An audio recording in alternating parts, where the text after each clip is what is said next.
13 de maio, abolição. Com menos tempo histórico livres do que os escravos, os negros que contribuíram e seguem a contribuir com a formação cultural, social e econômica do país são ainda parte da população mais atingida pela violência, desemprego e falta de representatividade.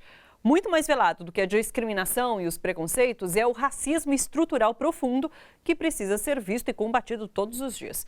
O Douglas Belchior, professor da Uniafro, e a Lívia Lima, do coletivo Nós Mulheres da Periferia, são apoiados pelo Fundo Brasil de Direitos Humanos e que estão aqui para conversar com a gente sobre todas essas datas e a situação dos negros hoje no país. Eu queria que vocês começassem, bem-vindos mais uma vez, pessoal, muito obrigada pela presença de vocês.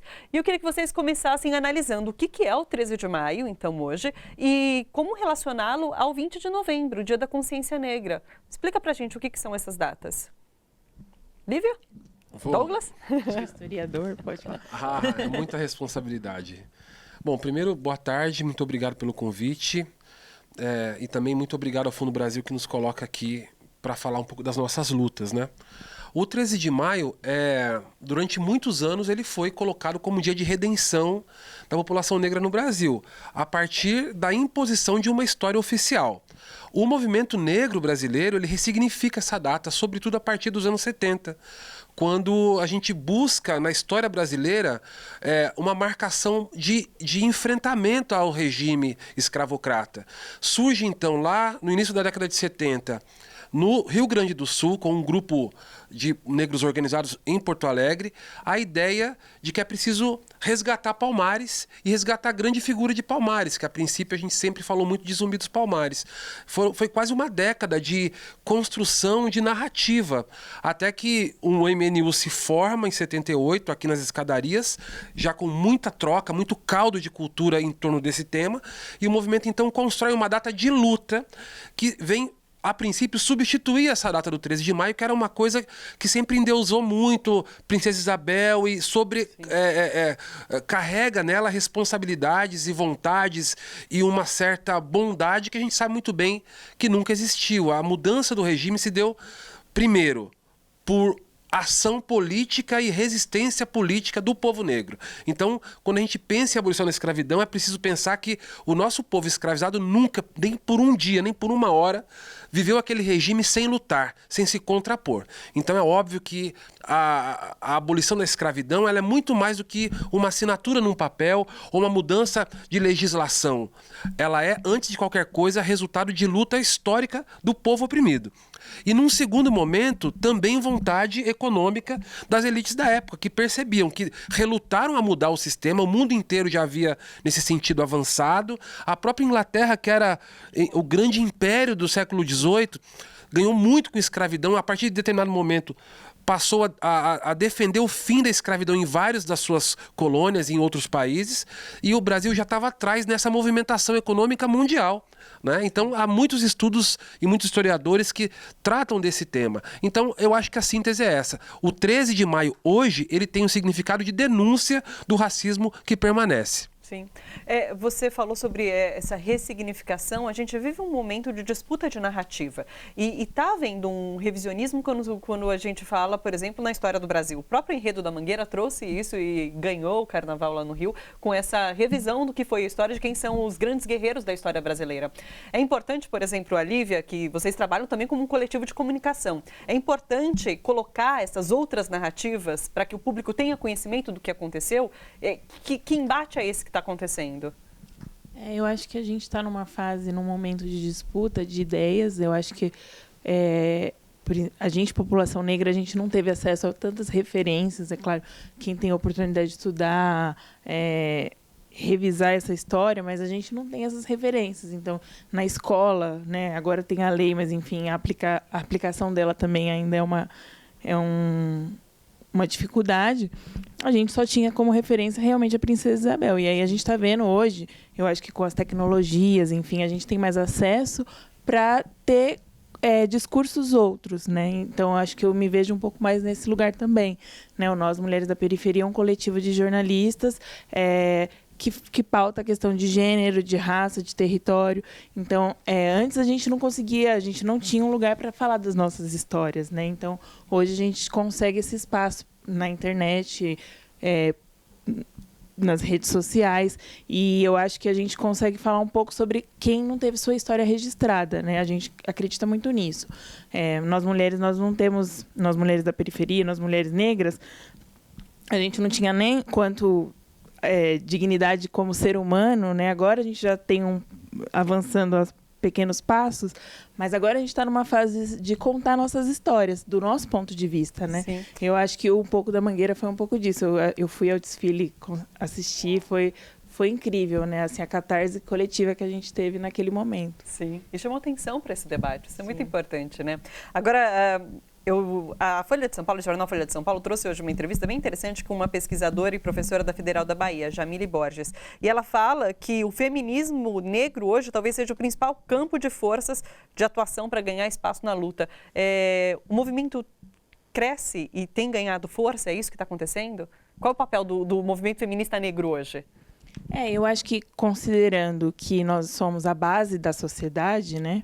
Como a própria ativista Angela Davis falava, quando uma mulher negra se movimenta, todo mundo se movimenta, porque ali na base a gente consegue construir coisas para mudar a estrutura toda.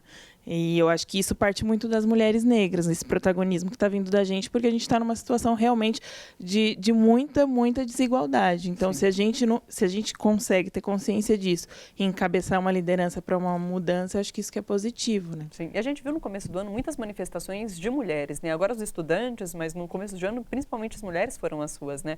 Agora, já que a gente estava falando sobre Sérgio Moro, eu queria que o Douglas falasse um pouco sobre esse pacote anticrime. Logo que ele foi apresentado, o movimento negro fez duras críticas ao pacote, inclusive por conta de uma especificidade que é a questão da ilicitude, como é que chama? O excludente de ilicitude. Exatamente. É um nome complexo para que as pessoas não entendam de propósito. Que é o quê? Explique. O ilícito que a gente conhece aí, né, popularmente, né? O cara cometeu um ilícito, né, um crime, algo fora da lei. O excludente de ilicitude exclui o ilícito de uma ação, no caso específico de um policial. Então, olha que loucura.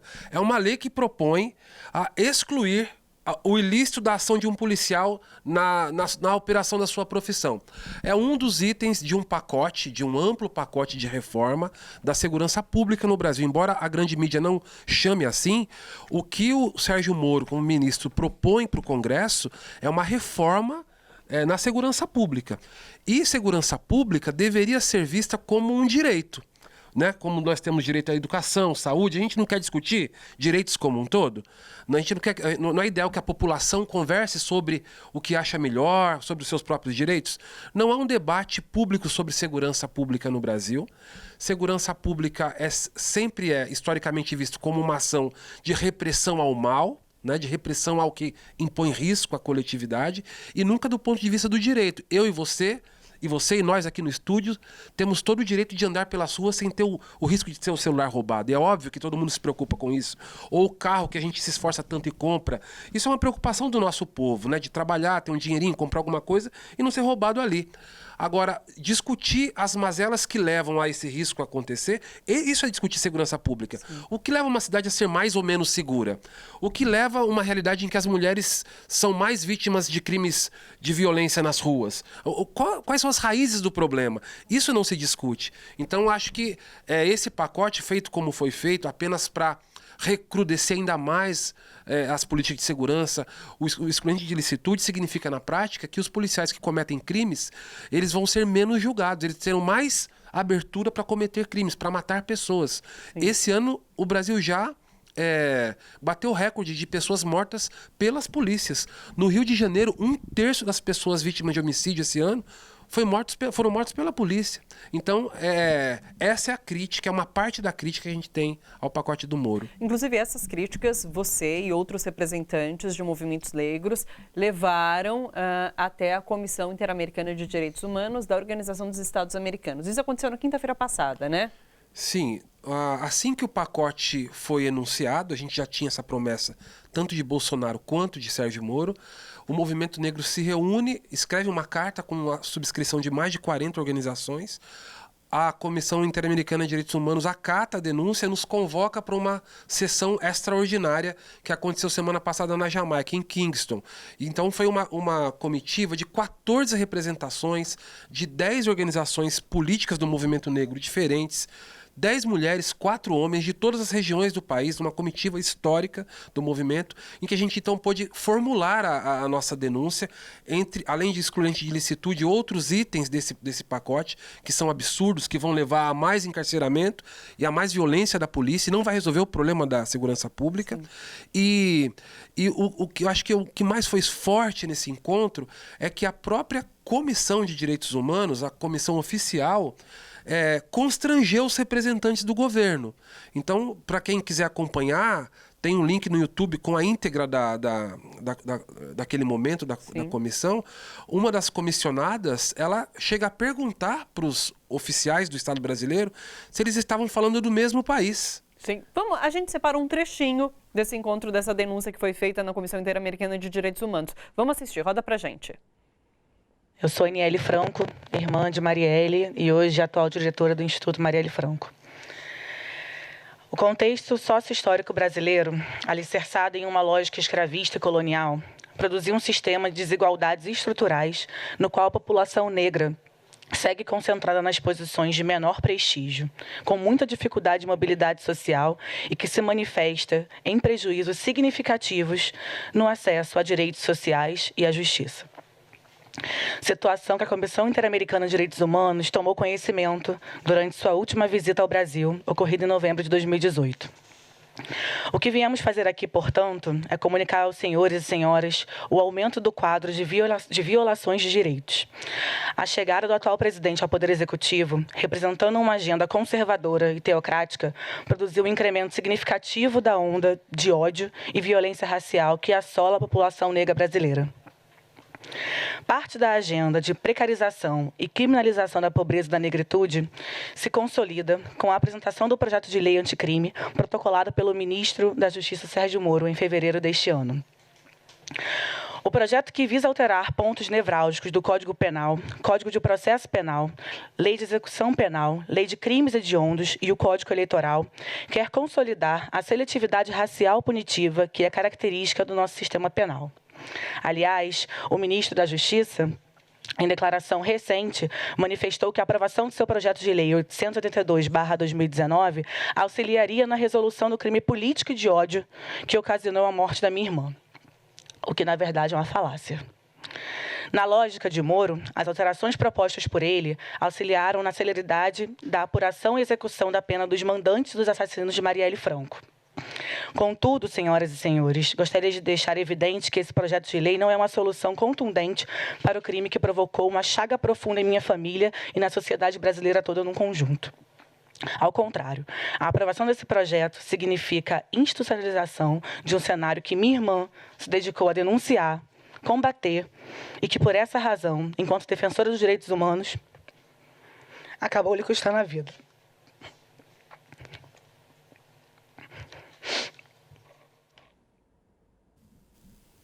Como você vê a tramitação desse projeto? Porque chovem críticas em relação a esse projeto e o governo tem uma prioridade, que é a reforma da Previdência, tanto é que o pacote está sendo meio deixado de lado. Como você vê agora o futuro em relação a esse projeto? Bom, o governo tem dificuldades em conformar uma base que garanta tranquilidade para aprovação de qualquer projeto. Essa confusão entre eles, para nós, é importante. Sim. Quanto mais durar, melhor.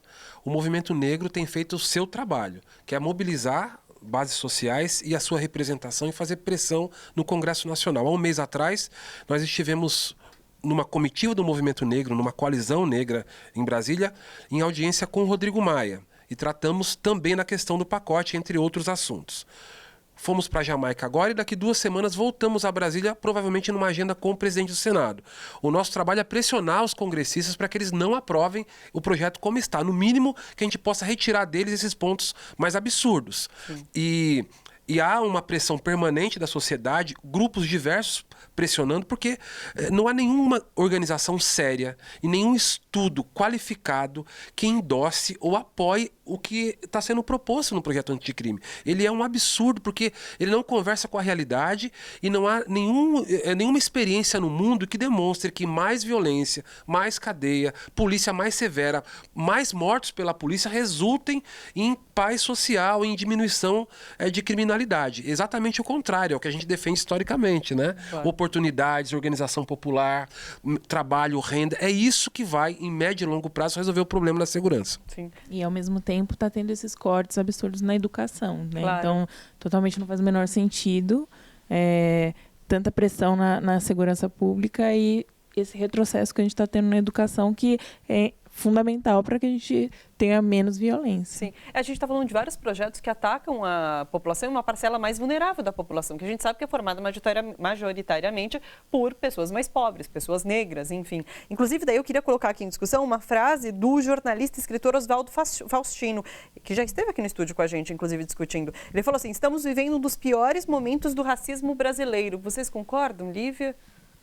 Eu acho que é uma reação, na verdade, né? Assim, eu acho que como eles veem que a gente, de certa forma, está mais consciente, mais organizado, a reação é mais violenta em todas as formas, né? Seja de forma de polícia, seja na hora de desaprovar projetos, seja na hora de inibir progressos que a gente estava vindo a encaminhar. Então, a gente está caminhando tanto, mas tem algumas coisas que não tem volta, né? Eu acho que tem algumas coisas algumas lutas que eles não vão conseguir voltar para trás. Então, acho que é esse o conflito, né? Essa mediação. Claro. Douglas? O Oswaldo, grande amigo e professor Oswaldo Faustino. Eu concordo plenamente com Lívia e acrescento uma frase. Acho que a violência que eles nos impõem é proporcional ao medo que eles têm da gente. Não tem nenhuma dúvida. E eles perceberam isso na prática, à medida em que a gente ocupou determinados espaços negados historicamente, sem considerar que a gente acha isso um avanço enorme. Não é que a vida ficou uma maravilha, nunca vivemos uma maravilha de vida. Agora, os pequenos passos que nós demos foi suficiente para transbordar um ódio que a gente sempre soube que esteve aí. Então, acho que nós temos que viver esse momento também, percebendo que embora seja trágico por um lado, é ao mesmo tempo desafiador historicamente, que nós estamos vivendo uma virada de página da história brasileira, em que as coisas não vão voltar como eram antes, Lívia, concordo plenamente, mas eles também não serão mais como eram antes, sabe? O tal do racismo enrustido, maquiado, não, é explícito. E Sueli Carneiro nos ajuda formulando sobre essa ideia. Ela diz, olha, nós estamos vivendo um momento em que o racismo ele vai ser cada vez mais explícito. Então não é mais o diálogo sobre a democracia racial, não se trata mais disso, porque a democracia racial sempre foi uma maquiagem à realidade racial brasileira. Eles abriram mão disso, porque nós ocupamos lugares em que os obrigou a expor, a dizer, olha, não quero negros aqui. Não precisava falar essa frase, certo? Porque a gente não estava.